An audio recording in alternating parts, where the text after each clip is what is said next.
is PIPcast.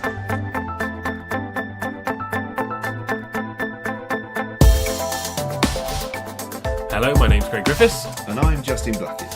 And this is the 10th episode of PIPcast, a podcast for ODPs and the theatre world.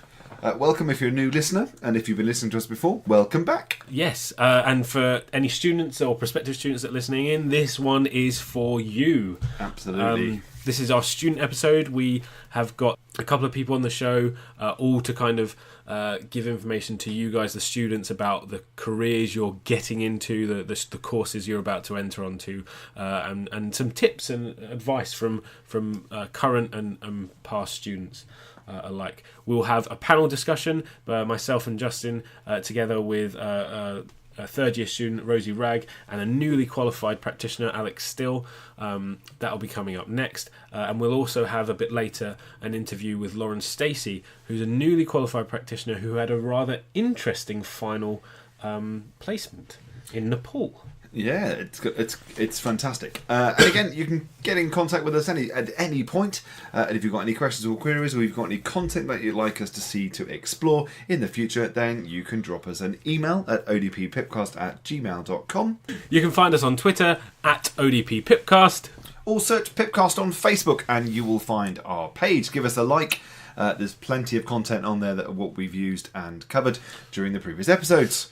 You may be listening to this on Apple Podcasts, but we are on multiple platforms, including Stitcher, Podbean, and multiple other devices that you can find. And in fact, we are surprised ourselves how many other podcast platforms have kind of picked us up. So just, if in doubt, just go into Google and type Pipcast. Yeah. And somewhere in there you'll find us.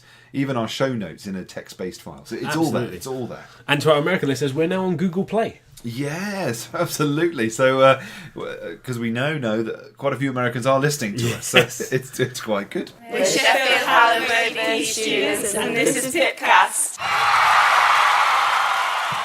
So, welcome back, guys. We are now going to have a little panel discussion, myself and Justin, and we've got Rosie Wragg and Alex Still here. Alex is newly qualified, is that right, Alex? Yeah, finished in July. Fantastic.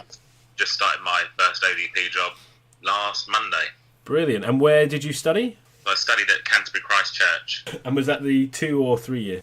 3 year. 3 years, so you're a degree student. Yeah. Fantastic. And Rosie, where are you studying at the moment?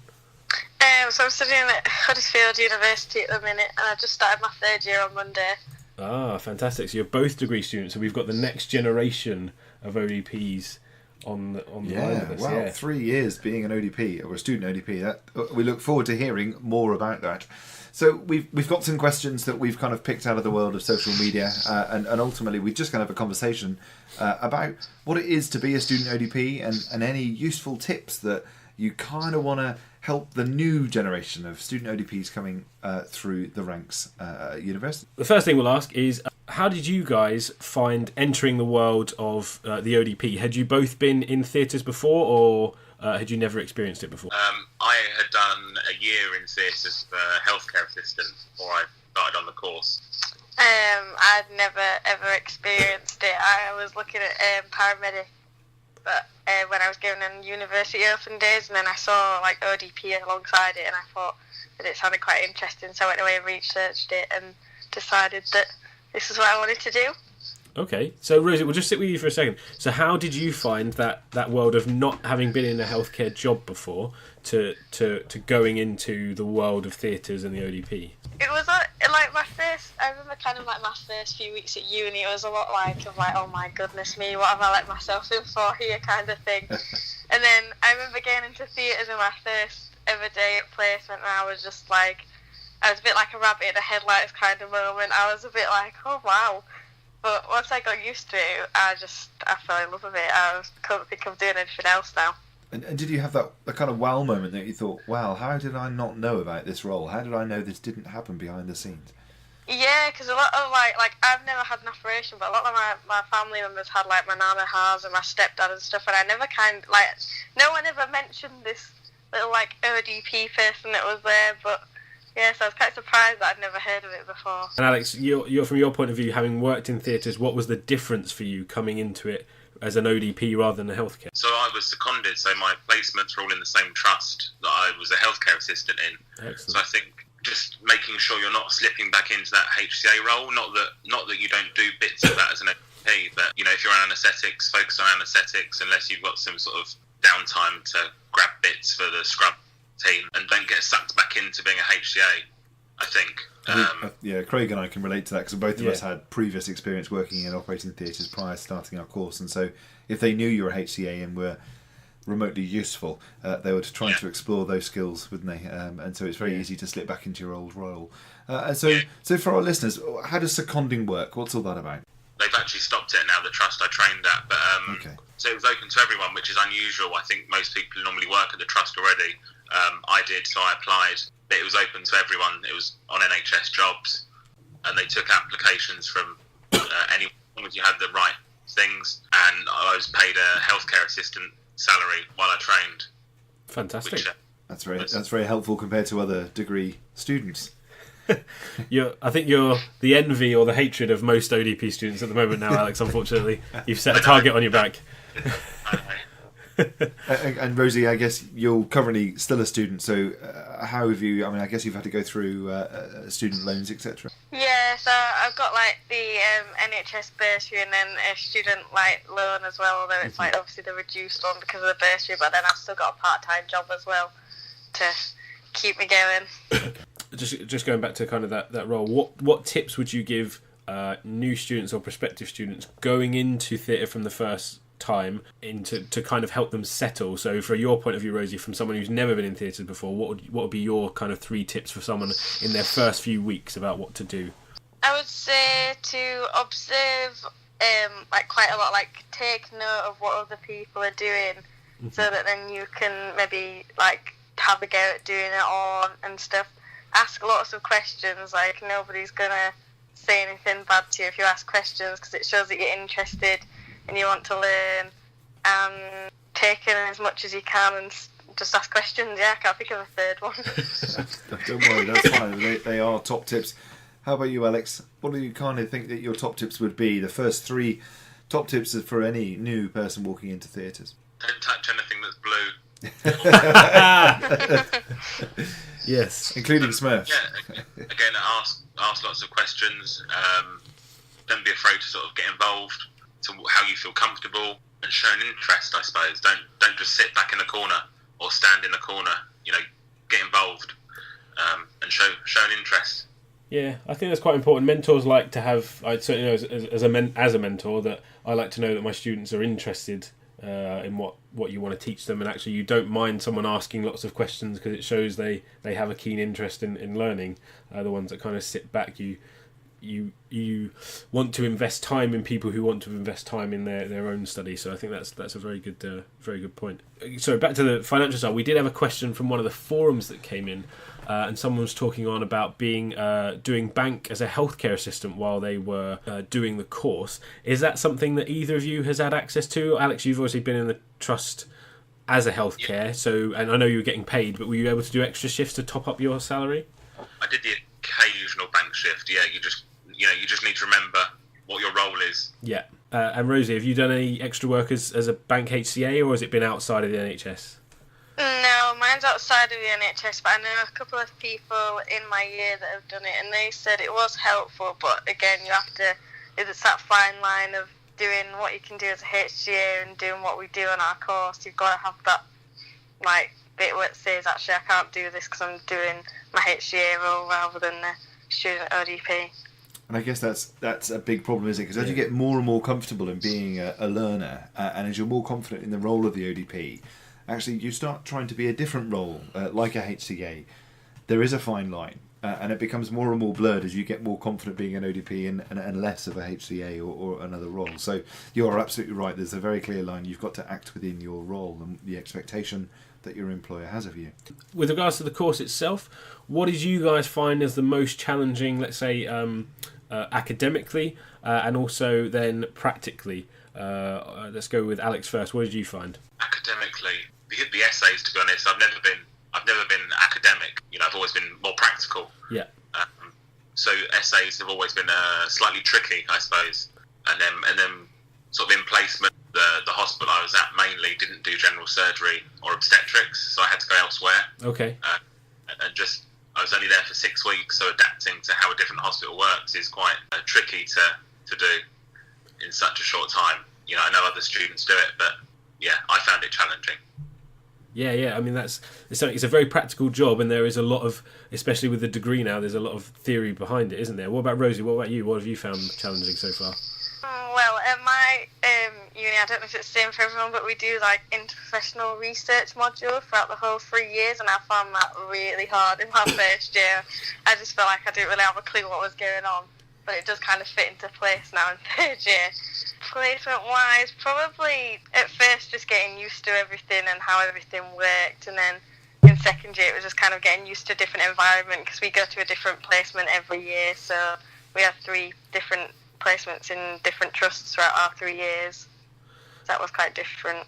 Is there anything you've really enjoyed out of the course, both academically? Have you enjoyed like A&P, or have you enjoyed, I don't know, a bit of research, who knows, or anything like that? What have you enjoyed academically about the course so far? I think for me, I enjoyed my immediate post-operative care module, actually.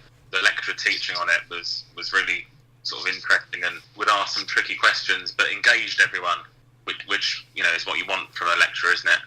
Absolutely. Some of my best lecturers were, I had one called Tim Lewis, and we had a lot of debates around kind of ethical issues around consent and everything like that, and you know, he really brought the class forward. Rosie, what about you? What have you enjoyed in terms of your lectures and being taught? I enjoyed one of my second year modules. Is really good. It was we basically got taught all about like advanced life support and things like that, so we got to do a lot of practicals on like cardiac arrest scenarios and stuff, and like talking through defibs and things like that. I just found it really interesting, like learning how it all worked and why we do it and stuff like that, and didn't like the 8-hour exam that came along with that module, but there you go. 8 hours? Yeah. What do you do for 8 hours in an exam? That's a hell of a research scenario, I have to say. Justin, is that something you do? That's an Oscar and a half. That is. I hope it came with coffee. What did you do for 8 hours? So we basically got sent a bunch of questions about 9:15 in the morning. Mm-hmm. We had until 5:15 to answer all the questions and put it on our like uni space.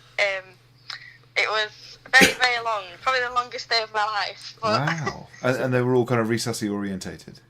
yeah, so the first bit was all about like cardiac arrest, like algorithms, things like that. So like what you do for shockable rhythm, what you would do for non-shockable. Then the second bit was about like defibs and all things like that. And then the last one was a patient scenario, and we had to discuss the 4 H's and the 4 T's and what they were, why it could have been that and things like that. It was very, very long. Wow, sounds good. And do you think that's something you might migrate into after you qualify? Potentially, yeah. I don't know. I have lots of different Early ideas days, about what I isn't it? want Early to do. days. Yeah, I mean, that's University of Huddersfield, is that right? Yeah. So watch out if you're at the University of Huddersfield. You've got a hell of an exam coming towards you.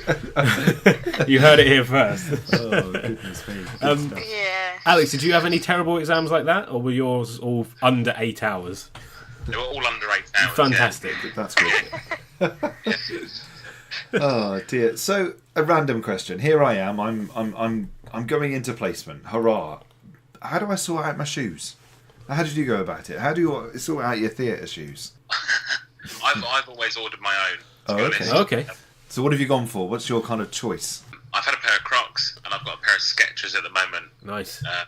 Which are perfect. Infection control approved? Yeah. Excellent. Yeah, white clean. I always find it very subjective. Wherever you go, everyone's infection control rule is different. Rosie, what about you? Students obviously get worried about uniform issues. Were you provided shoes by your trust that you were in, or?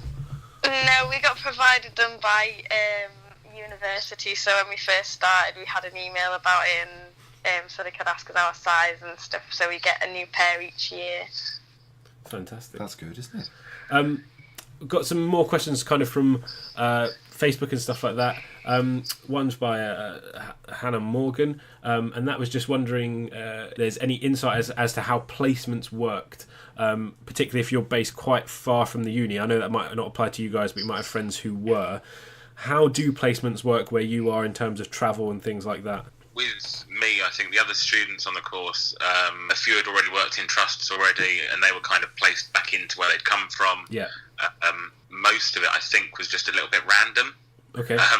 Everyone on my course was sort of based in Kent and Sussex, so there wasn't a huge amount of travelling, really, I don't think. Did you have to cover all bases? Did you have to cover? I take it because you said you had to go somewhere else for obstetrics, so I imagine you had to cover every little bit of area. So if you weren't in a region where your hospital provided it. Yeah. So some, I went to another trust, and a few other people got rotated around a couple of times, but most people were based in one place for the whole 3 years. Okay. Rosie, what about you? So when I went for my interview, they gave us a sheet and we had to list, there was about 16 different hospitals, and we had to list them from 1 to 16 of the one you wanted to go to the most, the one you would want to go to the least. Okay. And I don't really know how they work it out from that. I think they kind of look at the list and kind of look at where you would be living, because you have to give a term time address and then a home address. So I think they assume the term time address is where you would go to placements. They kind of do it from there. Yeah. So, but our placements are a bit stretched out. It goes from Huddersfield to Harrogate, I think, is the furthest away. Okay. And then there's a few in Huddersfield and stuff. And how do students deal with that? Do they car share? Do they get funded by the uni to travel to the different placements? So we can get our travel reimbursed from the NHS but it goes from travelling from the uni to your placement. So if you kind of live near your placement, you obviously can't get anything from that. But I think a lot of people have found it best to use trains. I know a lot of people that were travelling from Huddersfield to Leeds last year used trains. Luckily mine was 5 minutes away from where I was living last year, so it was ideal for me. But a lot of people seem to use public transport is the best bet.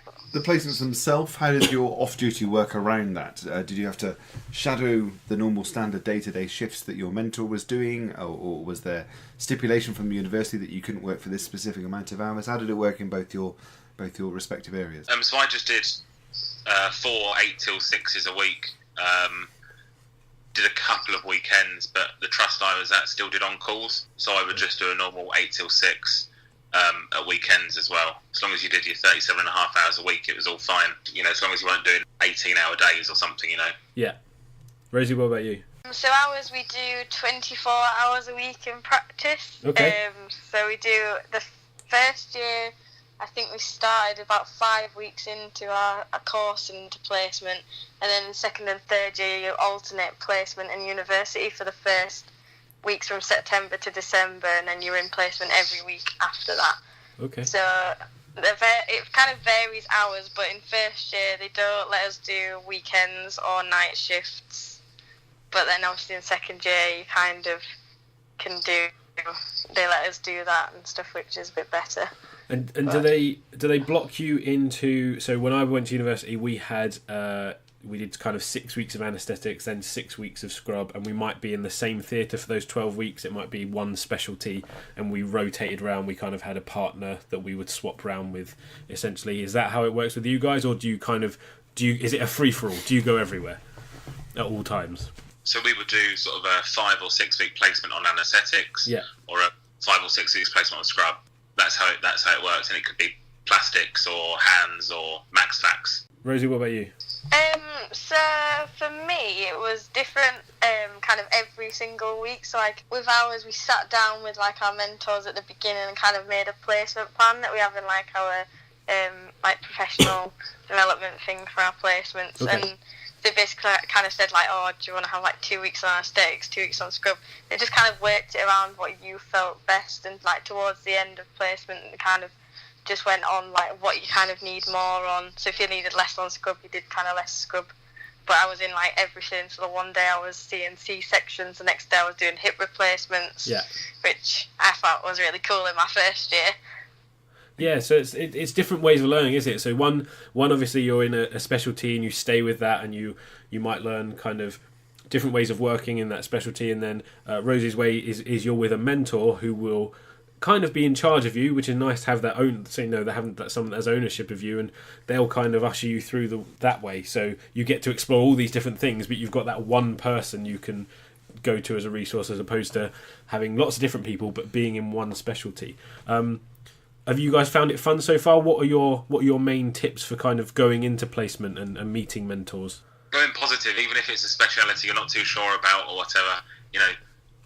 Try and go in positive, because it's all different. It's all to learn about, isn't it? You don't have to work in it. It's only 5 or 6 weeks. You're not there forever. Rosie, what about you? Have you ever had a difficult mentor and how have you worked around that? Some people, it's one fear that I think everyone has, is they'll have a mentor that they don't get on with or whatever. And yours being a bit more kind of mentor based, how does that work if you maybe don't have a mentor that you maybe either don't get on with or is a bit tricky to get on with?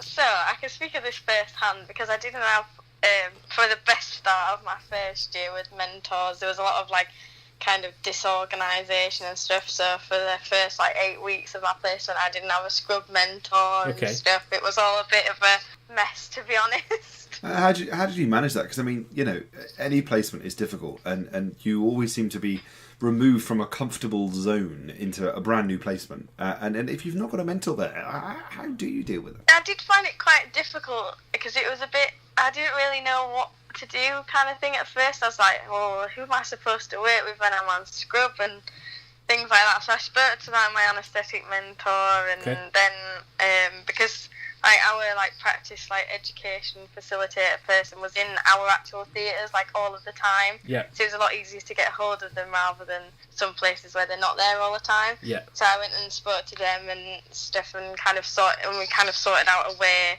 of figuring it out. So they sent me down to day surgery for a bit in my first year to scrub for some minor cases, because I was in some major operations that I couldn't really scrub for in my first year. Yeah. So that was kind of a way around it a bit.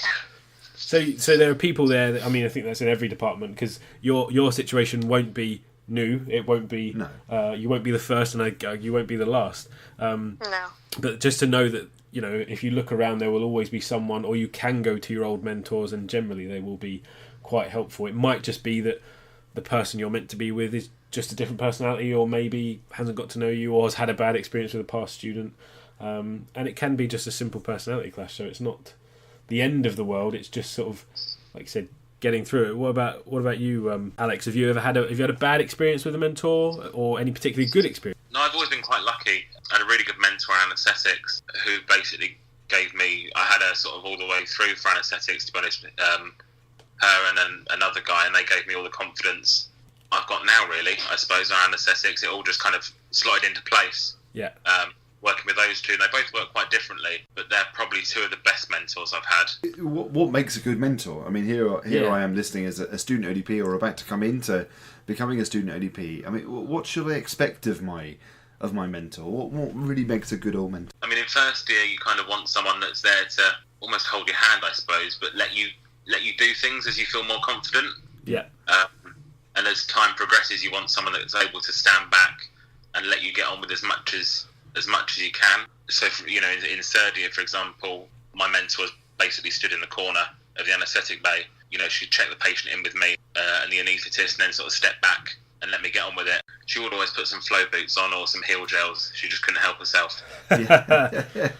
Yes, I think you'll start learning that in practice as well, is that when you've got a student, and even if you want to take the reins off, you don't want to, you feel a bit too lazy to not do anything, so you end up just doing something, and inevitably getting in your student's way. So yes, I'm sure you weren't too bothered by it, Alex, but No.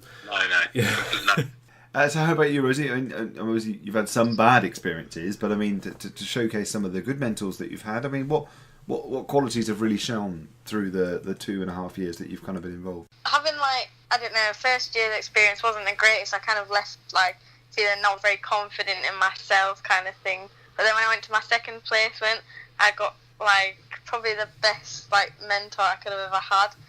She was so nice, and I left feeling so much more confident. out of that placement, and it was just kind of, I don't know, she seemed to invest more time in me and other than my other mentors I had in first year. I don't know, she seemed to just kind of want to teach me stuff, and I feel like... Yeah, mentors are the cornerstone to any good placement, aren't they? And I think if you're a mentor listening to this, Rosie, you're a great example that actually you can make and break a really good student ODP by not giving a good placement. But actually, on the flip side, you make the student grow and feel loved and kind of supported. Like Alex said, holding your hand to a point really does help.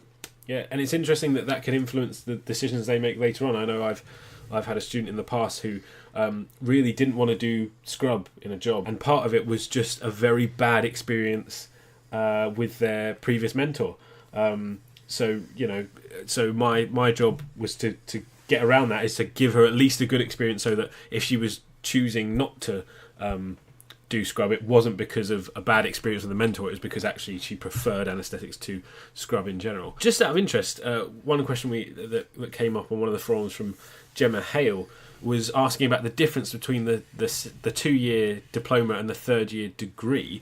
As far as I know, the first 2 years are roughly the same. I may have got that completely wrong. What's different in the 3rd year? We'll talk to Alex. What was difference in your 3rd year? Now you've finished it, and then we'll go to Rosie after. So in my 3rd year, we did a leadership and management module. Yeah. A care of the seriously ill patient module, and that had a 4-week A&E placement with it. Wow. Immediate post-operative care, number 2, a collaborative practice, interprofessional learning. Yeah. And did you do any surgical first assistant type job? Yes. That's what people seem to keep talking about. Advanced surgical practice, I think it was called. Yeah. Or assisting with surgical intervention.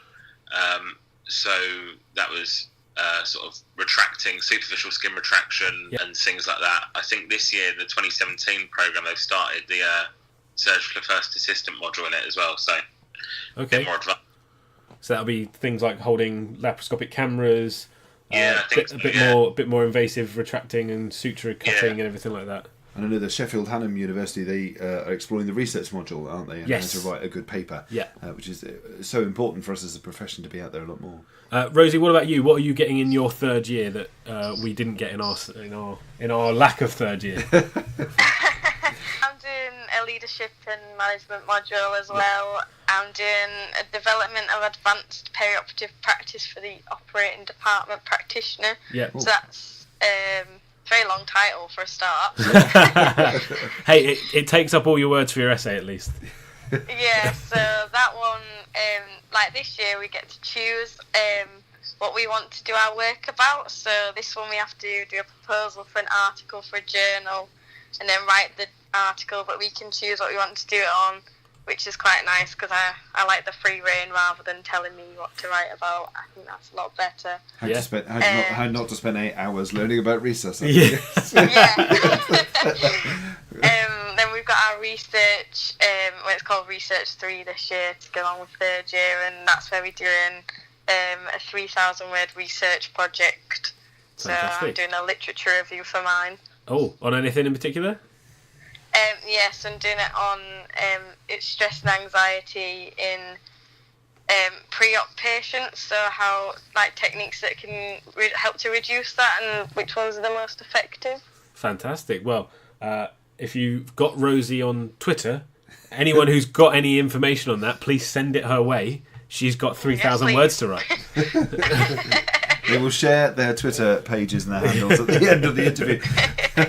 Okay, well that sounds great. So for year 3 you get a lot, I think, and that sounds great. I mean, us is obviously feeling a little bit, what's the word? We're missing out on our 3rd year. I mean, what journals during your period of time being a student ODP, and of course Alex, now you're kind of through the other end, what journals do you subscribe to, find most useful?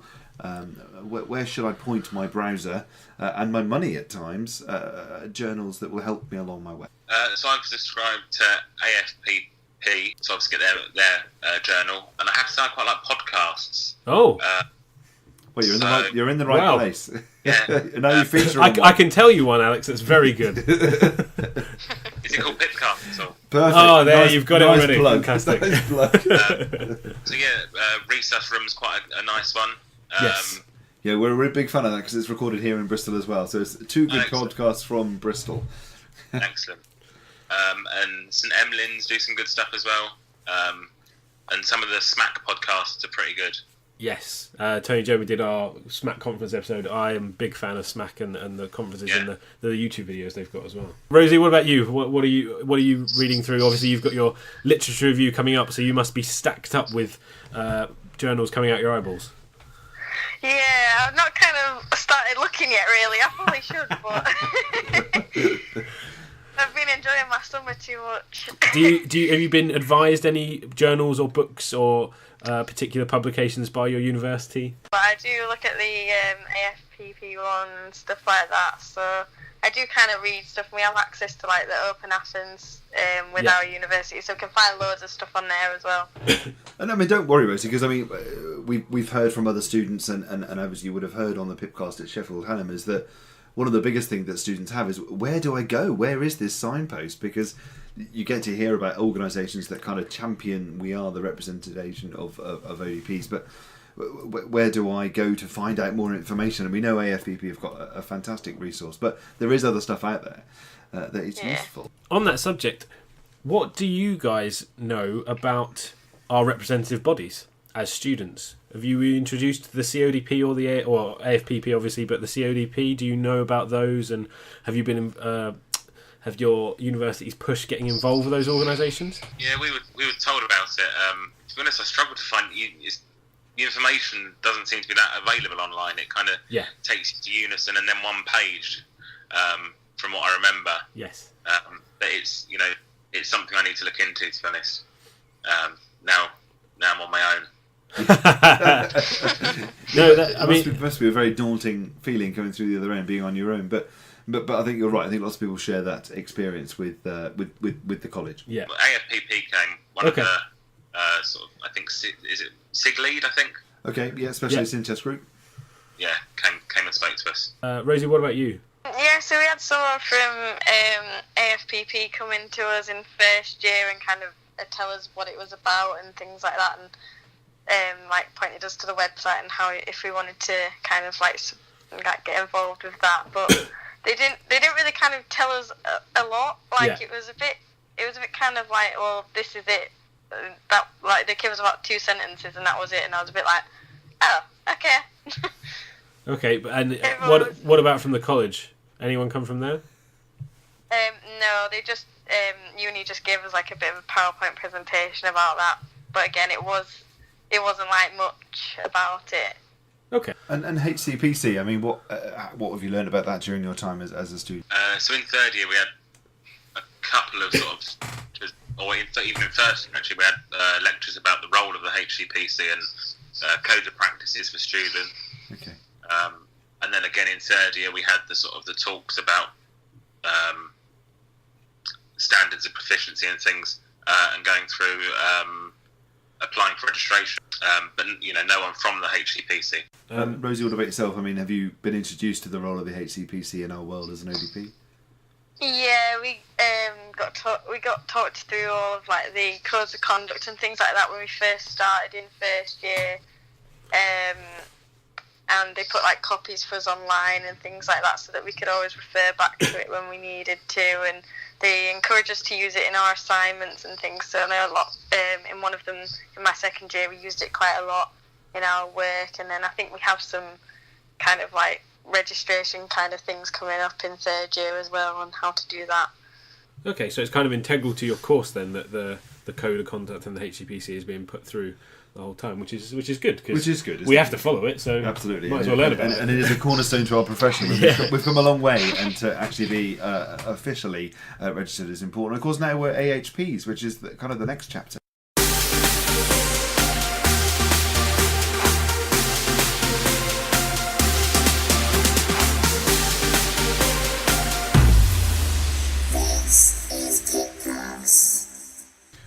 So part 2 of the panel is going to come up soon. We're now going to go to the interview with Lauren Stacey, who had a really interesting placement in her final year of her course.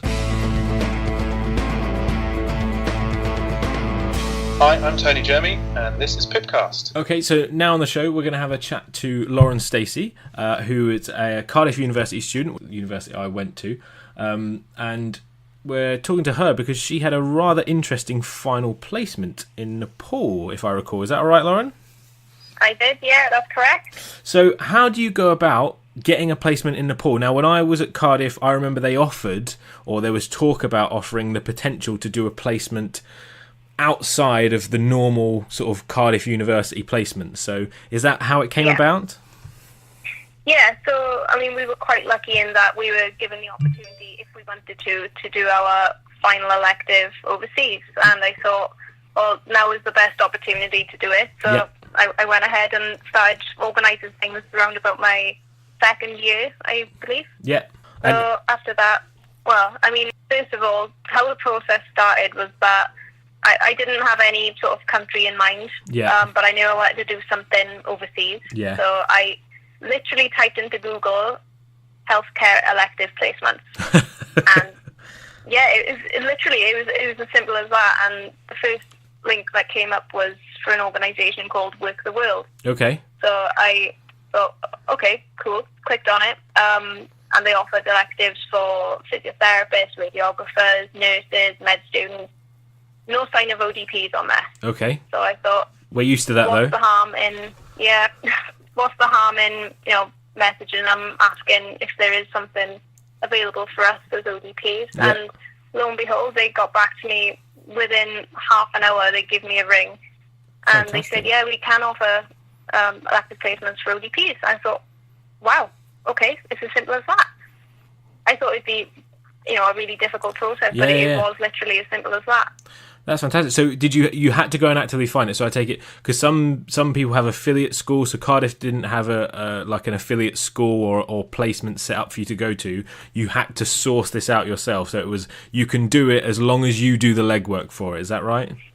Yeah, pretty much. I mean, there were a couple of students on our course who went about it in a different way. They either they had a country in mind, and they sought out a hospital. They contacted the hospital administrator or, practice educator or whoever, and did it that way, organised it that way. But I preferred to go through an organisation purely for just ease.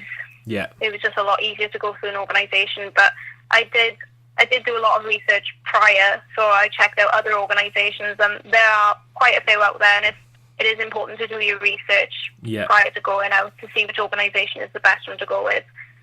So the reviews for the organisation I went with were very good, and reviews from other students as well was really helpful to look at. So that's the organisation I ended up going for. But when I went to the university, have a global learning opportunities department, and when I went to ask and inquire about different elective placements, they did mention Work the World, but it wasn't ODP specific. It was more for nurses and, as we're used to. So, it was more of a case of having to go out and try and organise it myself, And did you have to, so most of these placements are done by charitable organisations, so did you have to pay to go out there? Did you have to raise funds for it? Did the university help you at all in that? Yeah, so, I mean, the organisation I went with is not a charity. Okay. They are an organisation that do the sort of administration legwork for you. They organise the placement. Excellent. And it is for a fee. Yeah. But so then you can raise that money by whatever means you want to, really. Yeah, cake sale, anything like that. Cake sales, yeah. Were the university helpful at all? I know resources can be tight nowadays, but were they able to raise any funds for you, or? After a while, yes, I was able to convince Global Learning Opportunities that this is something good for ODP students to be able to go out and do these healthcare electives overseas, and it is important for us as, a profession to be able to grow overseas as well. So once they saw it from that point of view, they were able to offer a small amount of funding towards the elective, which was great. But So it's you're essentially a bit of a trailblazer, because ODP's just gone to degree. We're obviously expanding in things like having these opportunities, and someone has to be the first. And obviously that means that there has to be it has to be recognised by organisations like that department in Cardiff. So hopefully, because of what you've done, that will be easier for other students, and hopefully that story can be shared with anyone listening to this that might want to go and do it and how they might go about it. Sounds as if you were very persevering in your quest to do it, so they just need to have the same attitude, I think, to do it. It wasn't easy, and it certainly was a challenge, but it was a challenge that paid off for myself, and hopefully will pay off for future students to be able to do it as well, because it's such a good opportunity, and if you can do it, it's definitely one not to miss, no matter what country you go to. Yeah, so let's talk about the placement itself. So Nepal, fantastic country. Really interesting. Not a lot of resources, I imagine. How did you find it? Did you have to take any extra healthcare precautions before you went over there in terms of immunisations? And what was it like going over there and practicing? It was such a phenomenal experience. There was a lot of organisation prior to me going out. So yes, there were additional vaccinations I had to have. Yeah. I took a lot of airway equipment out there with me to give to donate to the university, and that's partially what my fundraiser was for, was to get this equipment out there. But for a developing country, they do very well with the resources they have. Yeah. So they tend to reuse quite a lot of airway equipment. Yeah. Purely because they have to. Yes. Things we wouldn't imagine. I mean, everyone has, every department seems to have this sort of, I guess they call it a third world box or whatever it is, a box of stuff that maybe is out of date, but for some reason is good for the nations in Africa and Nepal and stuff like that, and they make do, and they're really grateful for that, aren't they? Oh yeah, they were really, really grateful with the things I brought over. I tried to stick to more, reusable, re-sterilisable airway equipment like Pro Seals. Yeah. But they will reuse single-use ET tubes as well. Yeah. LMAs they'll reuse, Goodell's they'll reuse, and it's just a case of they'll swill it out and re-sterilise it. Yeah. And they'll reuse it again, which is, from us, our point of view, maybe not the best in terms of infection control, but for them, they really don't have much else of a choice. It's either that or throw it out, and they just haven't got the money or the funding to be able to do that. So they make do with what they got. But, I mean, their equipment, I was quite surprised, really. I think I tried not to go out there with a preconceived idea of what theatres would be like, but I was very, very surprised when I walked into my first theatre and I saw a Draeger anaesthetic machine. I thought, oh, okay. Yeah. So this isn't as bad as what I thought. I was expecting like a very, very old boiled machine stuck in the corner somewhere. And they do have them, but no, they do have Draegers, which I was really, really surprised at. Fair enough. It could be part of, I don't know Draeger or any of the companies, but I wonder if they have to do a certain amount of, third world help, as part of, I suppose, promoting their brand and everything like that. So potentially that's how they got it, or second-hand machines from other hospitals or other donations. But interesting to see that the equipment is universal. It goes across country. It definitely does, yeah. And what were your roles in theatre? Obviously, this was a nurse. So this organisation was usually for nurses. So as an ODP, were you doing more scrub jobs, or was there an anaesthetic role you could do as well? Yeah, I mean, I was very lucky in that they were very accepting of my profession, and I explained to them what our role was, and they were quite surprised. They'd never heard of an ODP before, but they have an anaesthetic nurse. Yeah.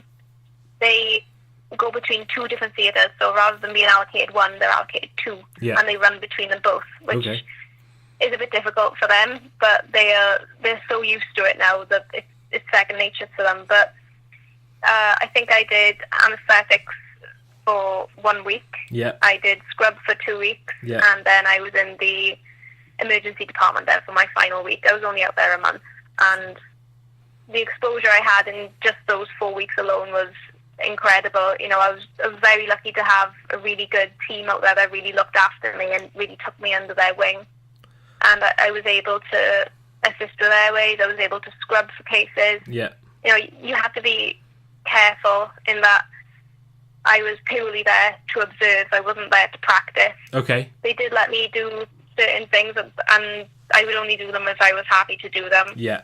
But you did have to be quite careful in terms of sharp safety. Yeah. That their policies, so to speak, on sharps are very different to what we've got at home. So you did have to be quite careful in that regard. But what I saw and what I was exposed to was amazing, really. And I was very, very lucky. And how did I had such a good experience. How did you find running between two theatres? Was that a good kind of? Would you recommend it? Is that something you'd love to do back here, or not really? Well, I mean, it was different. Yeah. But the theatres are right next door to each other, and the way that it worked, it was only you have to exit one door and straight into another door, and you'd be in the next room. So it wasn't terrible. I mean, more often than not, they would have two surgeries going on in one theatre. So they'd have the main case in the middle of the room under general anaesthetic, and then they would do locals in the corner, which is interesting. So so among those two theatres, you would potentially have 4 patients. Is that right? Yeah. Wow. It's getting better and better. I can. Anaesthetics was very busy in my first week, and then when I moved to scrub, then it was just one theatre. Okay. And it was usually the main case or the local. Okay. I wouldn't have to go between 2 patients. I was going to say you didn't have to do 2 cases at once. No, they were separate cases with separate surgeons, separate scrub nurses, but they were in the same room. Interesting.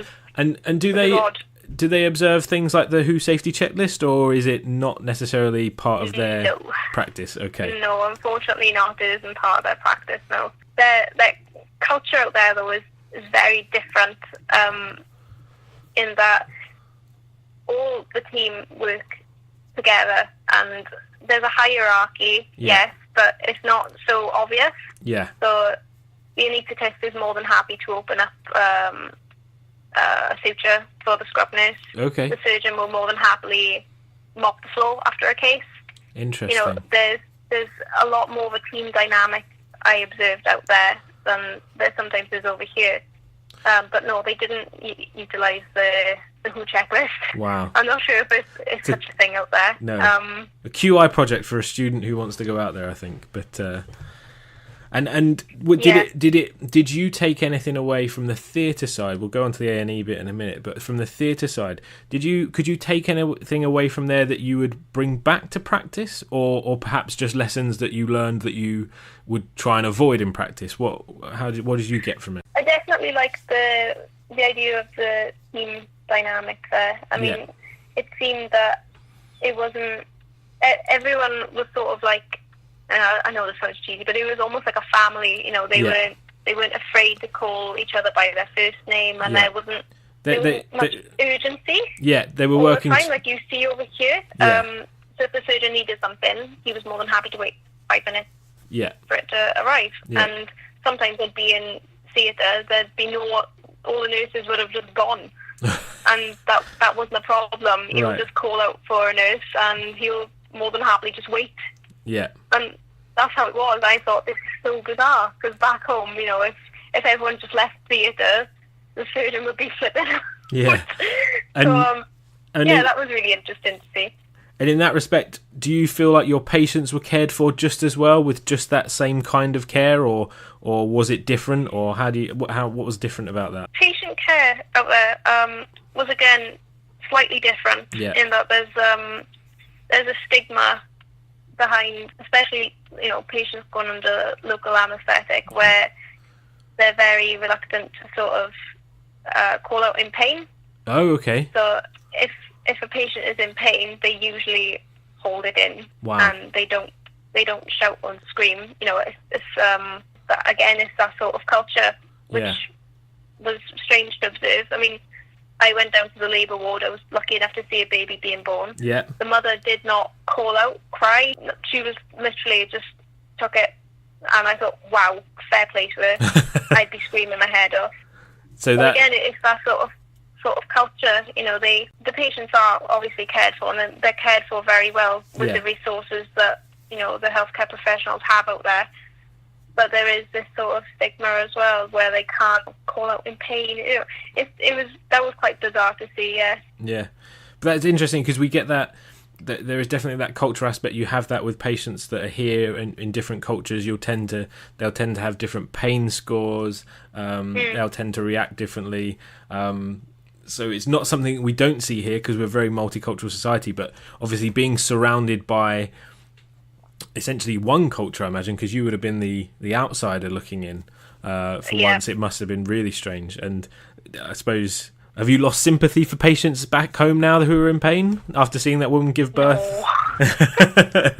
It made me rethink though, like how people react to pain and whether it's a nature versus nurture. Yeah. Pain thresholds. Absolutely. How they sort of develop. It did make me think of that, but no, it was quite strange to observe. That was. And about your A&E placement now, so everyone, lots of ODP students now are really interested in potentially going into A&E or critical care. How did that placement go for you? What were you able to do or observe or be part of? And God. My A&E placement, it was something like I have never experienced before. It was chaos. Excellent. It was absolute chaos down in A&E because there's no real primary care in Nepal. There's no GP service. When people are sick, they will come to A&E. Yeah. It was chaos. There was people everywhere. There were at times there'd be 4 patients to a bed. Wow. Each occupying a corner, and the family will do the care. So, like washing patients, the family would do. And I walked in one morning, for example, and a man had been intubated and he was being bagged by his son. This man was being bagged by his son. And I thought, what on earth is going on here? Why on earth is this man's son, bagging the patient? Yeah. And when I asked the doctor, I said, why is this? And they said, well, we are needed in so many other places in the hospital. We can't just stand there and bag all day. Yeah. Yeah, exactly. Like, okay, fair enough. Okay, whatever. But my God, like. Yeah. Just a completely, essentially showing you what happens, maybe how lucky we are with the NHS. What happens when there is no money, when the resources are so finite. My appreciation for the NHS was so high after leaving Nepal because some of the things I saw there were amazing. Yeah. Some of the things I saw there were not so amazing. Yes. It was tragic, some of the things I saw out there. But it is what it is, unfortunately. You can only learn and develop from it. I didn't go out there with the sole purpose of changing practice. Yes. Purely just to observe it, reflect on it, and hopefully change my own practice when I get back home. Absolutely. But, patients were, for instance, if a patient needed a certain drug, antibiotics, the doctor would write it on a bit of paper, give it to the family. The family would then go out and buy the antibiotic and the syringes and the needles and the alcoholic swabs, everything ready to go with that injection. They would have to go out, buy, bring it back before it's administered. Yeah, it was quite bizarre to see. And, patients would come up to see it there with a little plastic bag full of their syringes, their bandages, everything that's going to be needed for the surgery. Wow. Their CT scans, they all come up with their CT scans because they keep them. Yeah, there's no central service, no computerized system, so just keep it in your pocket. Yeah. And what were the nurses doing? What were they doing more kind of advanced roles than perhaps you would expect to see in those areas? And they're sort of, even whether it is in theatre or in A&E, were they doing more advanced roles to kind of support the doctors? Yeah, nurses in theatre would do more advanced roles. For instance, the anaesthetic nurse I was with would intubate, cannulate, he would take out an airway, he'd be very active. Yeah. Nurses in A&E, for the couple of days I was there, I don't really know what they did. I suppose they gave drugs, IM drugs or blood glucose, they'll check, they'll do...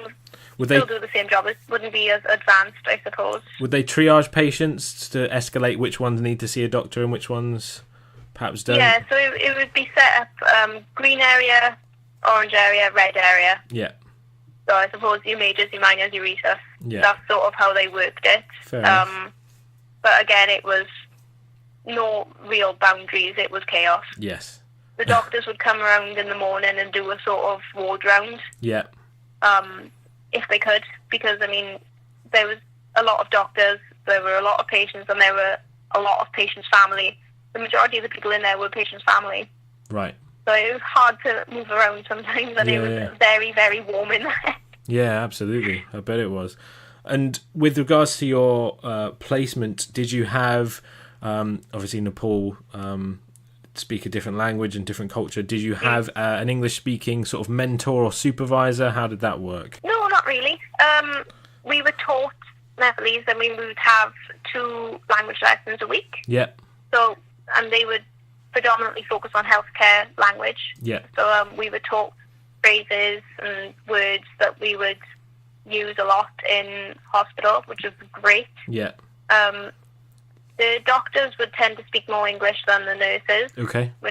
So a lot of my time was spent with doctors rather than nurses. Yeah. And I learned a hell of a lot from them. I mean, the way they are taught as doctors in Nepal is very similar to the way doctors are taught in the UK. Yeah. But it's just the culture and the practice is different. You know, the principles of surgery, principles of anaesthetics are exactly the same as they are here in the UK. It's just the ways and means that they go about it is different. But no, I was quite lucky that the doctors I was with, they spoke a lot of English, and they would also try their best on ward rounds. They'd notice us and say, right, okay, we've got an English speaker here, we'll do the ward round in English. Yeah. Which, you know, I completely appreciated, because, I mean, at the end of the day, I am the foreigner in their country. Yeah, no. And they absolutely. were, you know, helping me along, which I really, really appreciated. I would try and use Nepalese where I could. Yes. But I would always get laughed at for the Nepalese. Not because they were making fun of me, but because they were more shocked than anything that I was speaking Nepalese. Well, it's good that you were having a go. With regards to and they appreciated that. With regards to accommodation, that was all sorted by the company. Did you have to stay with a Nepalese family, or was it a hotel? No, I didn't have to stay with a Nepalese family. It was a big house. Okay.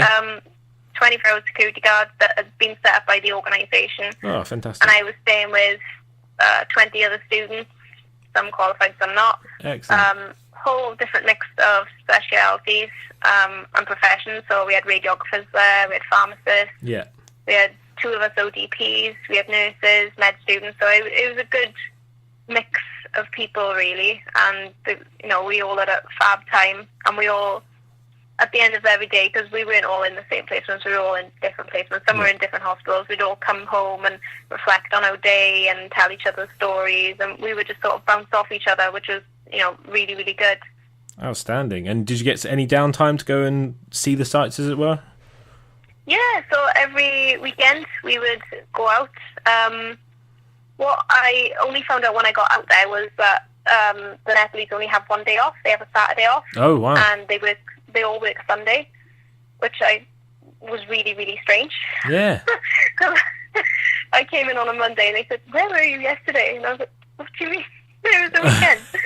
But no, they were cool with that in the end. But yeah, the weekends were ours and the evenings were ours. We could do what we wanted, really. Fantastic. And there's a lot to see in Nepal, and in Kathmandu especially. There's so much to see. Yeah, that's absolutely fantastic. And lastly, would you go back? Are you planning to go back? What's your next step? I would definitely go back. Yeah. Yeah. I was really sad leaving because I felt like there was still so much more to see and so much more to do and so much more to learn. But as with everything, time does come to an end. But yeah, I would definitely go back out there, and I'd love to go back to the hospital I was based in, and they said I could come back, which is great. Would I go with the organisation again? I'm not sure. If I could afford it, then yeah, I definitely would. But depends what I want to get out of it next time, whether I want to just sightsee or whether I want to go back to the hospital. But we'll have to wait and see. But it was I will say it was a lot easier organising it than what I thought it would be. Yes. But I did have the help of the organisation there. That's fantastic. But I mean, the flights and things are fine. Yeah. Well, we'll put the name of the organisation into the show notes so our listeners can click on that and look at organising their own their own trips for our students. Oh yeah, it wasn't just Nepal as well that was offered for ODPs. I think it was Peru. I think was offered. Okay. Nepal was offered, and I think it was Tanzania, and there's a place in the Philippines as well that was offered, but I'm not sure if it still is now because there was a bit of trouble up there, I think.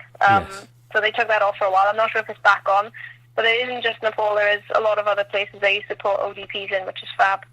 Outstanding. Well, Lauren, thank you so much for talking to us No problem. and do this interview. It's really, really good. I hope lots of students or even qualified ODPs will have a listen and hopefully be inspired to go and break those boundaries themselves in their organisations or in their universities and be the first ODPs to go abroad on their courses or what have you. Oh yeah, I definitely. If you've got the opportunity to go, then do it while you can. It is such a good learning opportunity. You get so much out of it. If listeners wanted to get in contact with you to ask any more questions, are you happy to give out your email or contact details? Of course, no problem at all. How could they get in contact with you?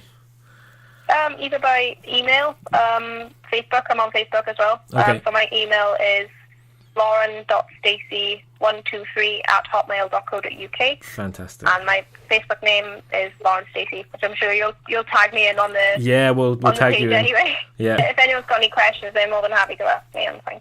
Fantastic, Lauren. That's absolutely brilliant. Thank you very much for being on PIPcast. No problem. Thank you.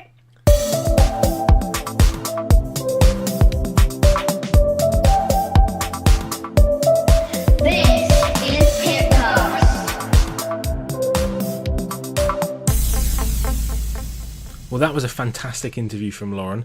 Hope everyone enjoyed it. Hope that you're inspired if you're a student to go out and find that final elective placement to do abroad, or if you're a current practicing ODP, there are organisations out there for you to go and practice abroad. We're now going to go to the second part of the panel, where we'll be offering more tips and tricks for prospective students. This is PIPcast. For the prospective student who's looking to apply for the ODP course, there's someone called Samuel Millership who's asked any tips that could help in a university interview. What tips would you give for university interviews, guys? Alex, for you first. So I was interviewed sort of in-house with just one lecturer there, and matrons and things. So I've never done a proper kind of uni interview, but I'm guessing it's the same kind of thing. I think one example is, why do you want to be an ODP? And the answer isn't because you not because you don't want to be a nurse. I think I said that and it went a bit wrong. But you know what? I think lots of people have been there. Do you know what I mean? Because actually, you mean it in the most politest way. Yes. You could have said, "I don't want to be a radiographer." Do you know what I mean? It would have meant the same thing. Yeah. Exactly. Yeah. But no, I think just relax and be yourself, I suppose, because you can't keep an interview front up all to the 3 years, can you? No, Drew. Anything you would consider telling someone to sort of read up on, do reading around before they go to an interview? The role of the ODP, where else ODPs can eventually kind of work after a few years' experience, sort of resuscitation officer and things. And I think that's about it, really. Yeah, read up on the role and read up on the course. Yes. Rosie, what about you? How did you, what was your interview process? What would you recommend to someone going through the interview process? So mine was split into two. So we did a group interview, which was where we was in about groups of 3 or 4, and they gave us a scenario, and they just wanted to see how we interacted as a group. It didn't really matter what we said about the scenario. It was more just they wanted to see how we worked in a group situation. And then I had an interview with 2 of the lecturers on my course. And they just asked, obviously, why you want to do ODP. I can't really remember. It seems so long ago now. I know one of them was about like recent events in the NHS and kind of, just like, that's the only 2 I can remember out of all of it. It was all just a bit of a blur, to be honest. But yeah, just say, like Alex said, read up on the role, look at recent events in the NHS, because that could be a question. Yeah. Kind of relax. They're not there to kind of catch you out or anything like that. Make them laugh. That's always a good one. I did that. I think that the two-part interview is quite popular these days. I mean, how was the first part? I mean, what were you asked to do? Was it clear what they were trying to get from you? So we got given a scenario. I can't really remember what mine was about, but it was something to do with something about like, is this ethical or something like that? Okay. Basically. Deep questions. And we had to discuss whether we thought it was like appropriate and things like that. They kind of like wandered round and like looked how we were interacting with each other and kind of listening in, but like not so that you could kind of tell they were listening in, even though you knew they were there, but you didn't really pay attention to it. Yeah, kind of a situational judgment kind of interview, kind of see how you assess situations and yeah, and just like interacting with like different people, because there was like because my course has got quite a lot of like mature students on it as well, so there was a lot of difference in age range and stuff, so just kind of seeing how we all interacted together and things like that. That must have been quite an experience for you, because I mean, fresh into the world of the NHS, you know, not having any previous experience, and you'll suddenly be asked a question presented on the fact, is this ethical or not? And that must have been quite mind-blowing. Yeah, it was a bit. I remember just thinking, oh my god. I just must have looked really confused all day, I think. But you still got in. Yeah, absolutely. So clearly it works. You're third year now, so you clearly did something right. And guys, what for you was the scariest thing going into the course, the scariest thing on the course, and I suppose for you, Alex, the scariest thing now you're an ODP, and for you, Rosie, the scariest thing about to being qualified next year. So, Alex, you go first. What were your three of those? So going into the course, I think was can I actually do this, sort of from an academic point of view? Yeah. I think on the course was probably going on to my A&E placement. I was quite nervous about that one, because I used to work on the ward and had quite a horrible experience with a patient and things. So I just had some sort of memories from that, which was completely fine in the end. Yeah. Being qualified now, I'm still supernumerary at the moment, which is quite nice. But having the keys in your pocket, almost the fear of the drugs not being right at the end of the day, even though you know they are. Yeah. Yes. So don't worry. Still now to this day, every time the drugs are right at the end of the day, you still do a little internal celebration. Yeah. Yes, I can relate to that. Yeah. I've been doing it a lot longer. Rosie, what about you? What have been your fears going through the course? So a bit like Alex when I started, I just kept thinking, can I actually do this? Like, am I going to be able to? And I think mine was more of like am I actually going to enjoy it as well? Because I didn't know what the environment was going to be like, so I had no idea. I didn't even really know what uni would be like, because my mum and my stepdad never went to university or anything like that, so it's kind of like the first one, so it's a bit like, oh no, like, what do I even do? They're going to be very proud of your graduation. Yeah, but yeah, it was kind of a bit like daunting, just the kind of whole university life and moving away from home and all that kind of thing. And then on the course was probably, because in my first placement I was in adults and I got comfortable with being in adults and how that kind of works and everything. And then my second year placement was paediatrics, and I just remember being so scared on my first day, because I was like, oh, they're like children. So I was just like, God, it's going to be really different, but I absolutely loved it, and now I want to work in paediatrics. Oh, fantastic. I know a place. And what about going forward, qualifying? What are you most scared of? I don't know, it just like this year go really fast, because I've got like 10 months between now and being qualified, and I know how fast it's going to go, because I know how fast the first 2 years went. So it's just kind of nervous, like applying for a job and things like that, and having interviews, which I'm a bit nervous about, but should be okay. Yeah, it's really interesting the fact that actually that it's such a vocational course, ODP. So not only are you going to university, which is a new experience for loads of young people nowadays, but you've also got the fact that you're doing full-time work. You've got a full-time job that you're not necessarily getting paid for. Alex, sorry. But you have to deal, like you said, with that change of your life, moving away from home, all these aspects. So that is obviously a very daunting experience. So, Alex, you're now qualified. So what's next for you? I mean, what have you... Obviously, you're still supernumerary, so I guess there's interdepartment expectations of you? How is that process going? Yeah, it's good. It's quite different to where I trained. So I'm in an emergency team, so we do a lot of general surgery and sort of everything else really. So it's quite daunting when I saw my first laparotomy. I haven't done since second year, so. Okay. But no, I'm enjoying it. It's good. Being supported by the team. I've just got emailed my preceptorship sort of program yesterday, which looks really good as well. So I've got a meeting in the next few weeks, I think, with my professional educational lead person. Yeah. I'm looking forward to sort of getting out there and being on my own a bit more. And they're very, I guess they're very ODP friendly. You don't have to come in and suddenly have to prove that you know stuff again. You can literally come in with your qualifications and say, look, I've done 3 years of this. I can do the job. Obviously, just orientate me around the department and make me feel supported. But actually, I do know my stuff. Yeah, exactly. Yeah. That's good. And what kind of job role have you got? Are you a triple threat? Are you dual threat? Or are you just a single specialty kind of ODP? Dual threat. So Wonderful. yeah, scrub and anaesthetics. Rosie, what about you? What are you looking forward to doing? Have you got an idea of where you want to go job wise? Yes, I want to go to the trust where I was for my second year placement because I really, really enjoyed it there, and it's like it is a children's hospital, so it's just got solely paediatrics because I know quite a few places do mixed, whereas I just wanted the one single place. Yeah, just one patient where you can have a 600-gram neonate or a 120-kilo rugby player.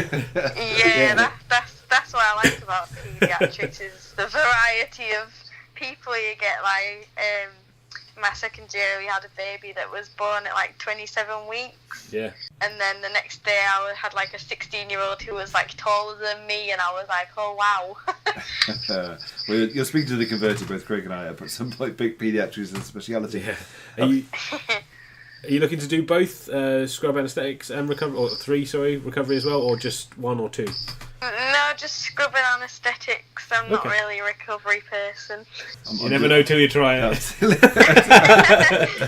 Oh dear. So, I mean, it's a question we kind of ask everyone that comes on, that's certainly ODPs. I mean, how can we try and promote it better? I mean, Rosie, you stumbled across it on a university open day and obviously picked the right profession to link with. Alex, you were kind of spoon-fed the speciality as a HCA and decided to follow that route, which, you know, I can relate to because that's how I followed it. But how can we promote the role better? The hospital I trained at is sort of well known in the town that it's in. So I got to go with one of the educators to a school, and we did a chat at careers day and things, which was quite nice. But then it's on a local scale, isn't it?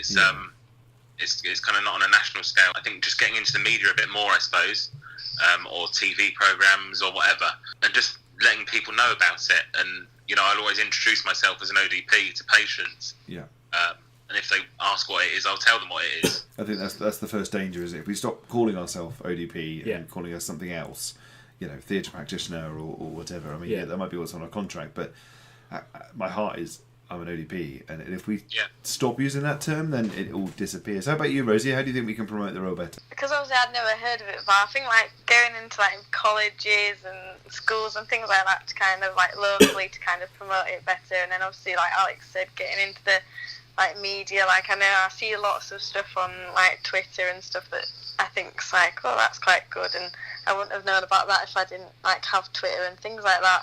So it's just kind of like getting more about it in the media and things like that, really. Although I was quite impressed when we were mentioned on Holby City the other week. Yes, I did see that. I did see that erupt on Twitter that we're finding about. But not that I watch it because it's so inaccurate sometimes. But I was like, oh wow, they actually got a mention. It was quite impressive. Yeah, I think our friend from Laird, Lee Rickards, mentioned it on the last episode that he also seeing lots more ODPs featuring in the medical world, and there's always an ODP watching that, picking out the faults, which reinforces that as well. Oh, that's good. So take home message, guys. We're coming to the end of the interview now.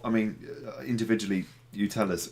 I'm a student ODP, either first year, second year, or in fact I've stumbled across this because I typed ODP on iTunes accidentally and doing some research for my interview. What one thing should I come away from this interview that's going to help me? I think if you're a student, like I said, look interested.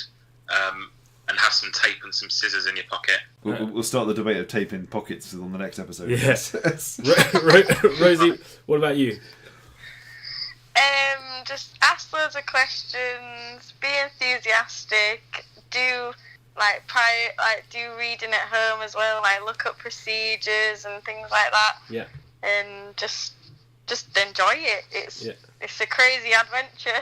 Yeah. So lastly, what on that note, what is your favourite bit about being an ODP? Alex, we'll go with you first. What's your favourite bit? Sounds a bit cheesy, doesn't it? But making a difference to a patient's sort of journey and making it as easy for them as possible, because it's completely unnormal for them, isn't it? It's out of the ordinary for them. Yeah. So I think just reassuring them and trying to help them as much as you can, really. Fantastic. I think lots of people totally agree with that. I think that's a fantastic message to take home. Rosie, what about you? What's your favourite bit so far of the course, even before you've got into practice? I don't know. I like all of it. Like, I love all of it so much. Like, I just think it's so interesting. I go away every single day thinking, oh, I've learned this today that I didn't know before and stuff like that. So it just kind of keeps your attention all the time, because there's something new to learn every day, and it's changing all the time as well. So brilliant, fantastic. guys. Well, thank you for sharing that. That's very motivational if I was listening, so that's good. Yeah. Guys, thank you so much for your help and joining us today. We'll put your Twitter handles, if you don't mind, for people to kind of get in contact with you if they have any more questions of prospective ODPs, or Rosie, if they want to give you some info for your literature review. Yes, that would be greatly appreciated. That's fantastic. Guys, thank you so much for joining us. We hope to get you on the show again in the future, I imagine. Yes, definitely. And if of you're course, up for it. Rosie, let us know how your career goes into your third year. When you're qualified, give us another buzz and we'll have a chat about how it went. And of course, Alex, let us know how your preceptorship goes. Nice one. Cheers. Thank you.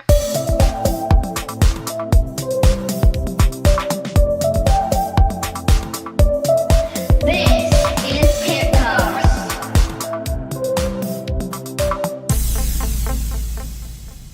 So wasn't that a good interview, Craig?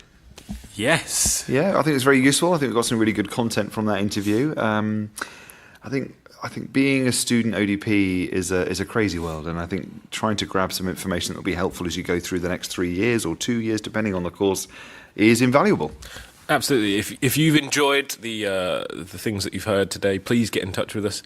If you have any more questions for us, we can definitely do this kind of show again.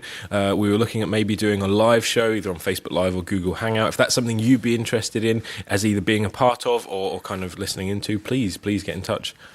Absolutely. This is not the end of it. If you are a student ODP and you've got some advice or you've got some tips or things to avoid or things to celebrate, then please get in touch with us. We can put it on the podcast and promote it, because there's always people that are really keen to hear from you. And once again, you can get in touch with us in many different ways. You can go to Twitter and search for @ODP PIPcast. You can go to Facebook and search for PIPcast, and we should be the first ones up there. Or you can leave us a message on Skype. That is the email address odppipcast@gmail.com, or you can use that same email, odppipcast@gmail.com, to send us an email with any of your comments, queries, or joke of the day. Once again, thank you for listening, and if you're a brand new listener, carry on. There's plenty to listen to on our back catalogue. And press that subscribe button if you're listening on iTunes, and there's plenty more to come. Thanks very much, guys. We'll catch you later. Cheers.